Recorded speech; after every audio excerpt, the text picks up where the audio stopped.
Bismillahirrahmanirrahim. Assalamualaikum warahmatullahi wabarakatuh.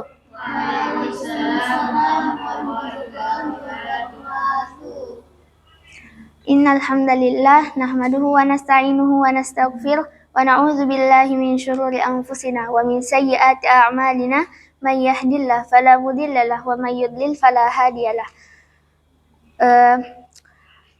Asyhadu an la ilaha illallah wa asyhadu anna Muhammadan abduhu wa rasuluh, amma ba'd. Selanjutnya kita akan melanjutkan pengajian yang berjudul Al-Quran adalah cara yang paling baik untuk takarrub kepada Allah Subhanahu wa taala.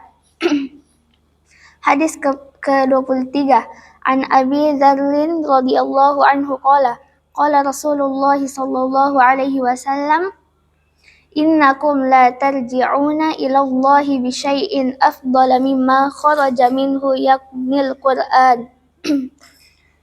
Dari Sayyidina Abu Dzar radhiyallahu anhu, baginda Rasulullah sallallahu alaihi wasallam bersabda, sesungguhnya kalian tidak akan kembali kepada Allah Subhanahu wa taala dengan membawa sesuatu yang lebih utama, melebihi membawa apa yang keluar darinya, yaitu Al-Quran. Hadis riwayat Hakim Abu Daud. Faidah, berdasarkan beberapa riwayat jelaslah tidak ada yang dapat mendekatkan kita kepada Allah Subhanahu wa taala melebihi Al-Quran. Imam Ahmad bin Hanbal rahmatullah alaih berkata, aku berjumpa dengan Tuhanku di dalam mimpiku dan aku bertanya kepadanya, apa yang terbaik untuk mendekatkan diri kepadamu? Jawabnya, Ahmad, kalamku Al-Quran. Aku bertanya, membaca dan memahaminya atau tanpa memahaminya? Allah Subhanahu wa taala berfirman, memahaminya atau tidak, keduanya akan mendekatkan kepadaku. Jelaslah bahwa cara terbaik untuk mendekatkan diri kepada Allah Subhanahu wa taala adalah dengan Al-Quran. Diterangkan di dalam tafsir Syekh Baqiyatus Salaf Hujjatul Khalaf Syekh Abdul Aziz Dahlawi rahmatullah alaih, yang kesimpulannya adalah bahwa suluk kepada Allah Subhanahu wa taala, yakni untuk mencapai derajat ihsan kepadanya atau mendekatkan diri kepadanya, dapat dilakukan dengan 3 cara, yaitu yang pertama, tasawwur. Dalam syariat lebih dikenal dengan istilah tafakkur dan tadabbur, sedangkan dalam istilah tasawuf lebih dikenal dengan muraqabah, yaitu konsentrasi penuh sehingga seolah-olah melihat dan dilihat oleh Allah Subhanahu wa taala. Dan yang kedua, zikir lisan. Yang ketiga, tilawat Al-Quran. Cara yang pertama sebenarnya zikir qalbi, zikir dengan hati. Ringkasnya, zikir dapat dilakukan dengan 2 cara, yaitu yang pertama zikir secara umum, baik dengan hati maupun lisan. Yang kedua, zikir dengan tilawat Al-Quran, dengan menyebut salah satu nama Allah Subhanahu wa taala berulang-ulang. Kita akan mendapatkan tujuan zikir, yaitu memperoleh mudrikah, rasa menghadap kepada Allah Subhanahu wa taala, bertawajuh kepada zatnya yang akan menimbulkan perasaan bahwa yang diingat itu seolah-olah ada di hadapan kita. Jika terus berlangsung seperti itu, maka didapatkanlah ma'iyah, rasa kebersamaan dengan Allah Subhanahu wa taala, sebagaimana yang diterangkan di dalam hadis, la yazalu 'abdi yataqallabu ilayya bin nawafili jatta ahbabtuhu fakuntu sam'ahu alladhi yasma'u bihi wa basarahu alladhi yubsiru bihi wa yadahu allati yabtishu biha wa rijalahu allati yamshi biha. Tidak henti-hentinya hambaku mendekatiku dengan amal nawafil, yaitu amal sunnah, sehingga aku mencintainya. Maka aku akan menjadi pendengarannya yang ia mendengar dengannya, menjadi penglihatannya yang ia melihat dengannya, menjadi tangannya yang ia memegang dengannya, dan menjadi kakinya yang dengannya ia berjalan. Apabila seorang hamba memperbanyak ibadah, Allah Subhanahu wa taala akan dekat kepadanya dan akan menjadi penjaga seluruh anggota-anggota tubuhnya. Mata, telinga, dan yang lainnya akan mengikuti ridha Allah Subhanahu wa taala. Disebutkan dalam hadis tersebut memperbanyak ibadah-ibadah nawafil, karena ibadah fardu itu sudah ditetapkan dan tidak boleh ditambahi. Padahal kita sangat perlu untuk merasa hadir di hadapan Allah Subhanahu wa taala. Maka caranya adalah sibuk dengan ibadah-ibadah nafil yang tidak ada batasnya. Cara bertakarrub seperti ini hanya digunakan untuk mendekati zat Allah yang kita cintai. Kita tidak mungkin dapat mendekati manusia hanya dengan sering menyebut namanya. Cara bertakarrub seperti ini hanya dapat dilakukan untuk mendekat kepada Allah Subhanahu wa Ta'ala yang padanya ada dua sifat, yaitu yang pertama, dia mengetahui zikir setiap orang yang mengingatnya, baik dengan lisan maupun dengan hati, meskipun dalam waktu dan tempat yang berbeda. Dan yang kedua, dia mampu bertajalli, yaitu menampakkan keagungannya dan memenuhi keinginan orang yang mengingatnya, atau biasa disebut dengan dunu dan tadalli, yaitu dekat dan mendekat kepada hambanya dengan kasih sayangnya. Kedua sifat ini hanya dimiliki oleh Allah Subhanahu wa Ta'ala, sehingga cara takarrub di atas hanya mungkin untuk mendekatkan diri kepada zat Allah Subhanahu wa Ta'ala. Disebutkan di dalam hadis qudsi, "Man taqarraba ilayya shibran taqarrabtu ilayhi dhira'an wa in taqarraba ilayya dhira'an taqarrabtu ilayhi ba'an wa in atani yamshi ataituhu harwalah." Barang siapa mendekatiku sejengkal, aku akan mendekatinya sehasta.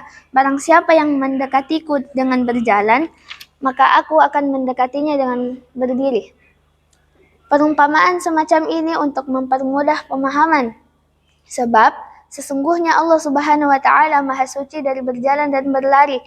Maksudnya adalah rahmat Allah Subhanahu wa Ta'ala lebih dekat datangnya dan lebih cepat turunnya daripada usaha dan keinginan seseorang yang selalu mengingat dan mencari ridhonya. Mengapa tidak? Karena sifat kemurahan Allah Subhanahu wa Ta'ala menghendaki demikian. Selama orang berzikir terus mengingatnya, maka rahmat dan kedekatan Allah Subhanahu wa Ta'ala pun terus menerus. Keseluruhan kalamullah adalah zikir. Tidak ada satu ayat pun yang sepi dari zikrullah. Hal itu menegaskan bahwa Al-Quran memiliki sifat-sifat zikir sebagaimana yang telah dijelaskan di atas. Satu kelebihan khusus lain yang ada pada Al-Quran yang dapat mendekatkan kita kepada Allah Subhanahu wa Ta'ala adalah setiap perkataan jelas membawa sifat dan kesan dari yang mengatakannya. Sebagaimana orang yang membaca syair-syair orang fasik dan durjana, syair-syair itu akan mengakibatkan pengaruh buruk baginya. Orang yang membaca syair-syair orang-orang yang bertakwa akan menyebabkan ia juga bertakwa. Oleh sebab itu, banyak mempelajari ilmu logika dan filsafat akan menimbulkan kesombongan dan keangkuhan. Sedangkan banyak yang mengkaji hadis akan menimbulkan sifat tawaddu. Karena itu, meskipun bahasa Parsi dan Inggris itu sama-sama bahasa, namun karena perbedaan pengarang dalam penggunaan kedua bahasa itu dapat memberikan pengaruh yang berbeda terhadap pembacanya. Ringkasnya, setiap ucapan mengandung pengaruh dari yang mengucapkannya. Setiap karangan mengandung pengaruh dari pengarangnya. Begitu pula dengan selalu membaca Al-Quran tentu akan menimbulkan pengaruh khusus dari Sang Pencipta kepada pembacanya. Sudah menjadi kebiasaan pengarang, jika ada orang yang betul-betul memperhatikan tulisannya, maka pengarang itu pun akan memperhatikan pembaca tersebut secara otomatis. Demikian juga orang yang senantiasa membaca firman-firman Allah Subhanahu wa Ta'ala, maka ia akan lebih dekat kepadanya. Semoga Allah yang Maha Mulia menganugerahkan taufiknya kepada kita. Hadis ke-24, orang yang selalu membaca Al-Quran adalah hamba khusus Allah Subhanahu wa Ta'ala. An Anasin radhiyallahu anhu qala Rasulullah sallallahu alaihi wasallam, inna lillahi ahlina minan nasi qalu man hum ya Rasulullah, qala ahlul Qur'ani hum ahlullahi wa khassatuhu. Dari Sayyidina Anas radhiyallahu anhu, baginda Rasulullah sallallahu alaihi wasallam bersabda, sesungguhnya Allah Subhanahu wa Ta'ala memiliki orang-orang khusus di antara manusia. Para sahabat radhiyallahu anhum bertanya, siapakah mereka ya Rasulullah? Beliau bersabda, yaitu ahli Al-Quran. Mereka adalah ahlullah, kekasih-kekasih Allah Subhanahu wa Ta'ala dan orang-orang istimewanya. Hadis riwayat Nasai, Ibnu Majah, Hakim dan Ahmad. Faidah, ahli Al-Quran adalah orang-orang yang setiap senantiasa sibuk dengan Al-Quran. Mereka diberi keistimewaan sebagai ahlullah dan orang-orang istimewanya. Sehingga jelaslah Allah Subhanahu wa Ta'ala akan senantiasa memperhatikan mereka secara khusus. Barang siapa yang setiap saat selalu diperhatikan oleh Allah Subhanahu wa Ta'ala secara khusus, tentu akan menjadi kekasih-kekasih Allah Subhanahu wa Ta'ala dan menjadi orang istimewanya. Betapa tinggi kemuliaannya, dengan sedikit usaha saja ia telah disebut dengan ahlullah, sehingga akan dimuliakan dengan keistimewaannya itu. Untuk memasuki istana di dunia ini atau untuk menjadi anggota suatu majelis yang terhormat saja, berapa banyak pengorbanan diri dan harta yang mesti dibuat. Meskipun harus dengan merendah dan menahan malu demi mengambil hati peserta sidang, kita tetap menganggap itu suatu pekerjaan yang mulia. Sebaliknya, kita menganggap usaha untuk mendalami Al-Quran sebagai pekerjaan yang sia-sia.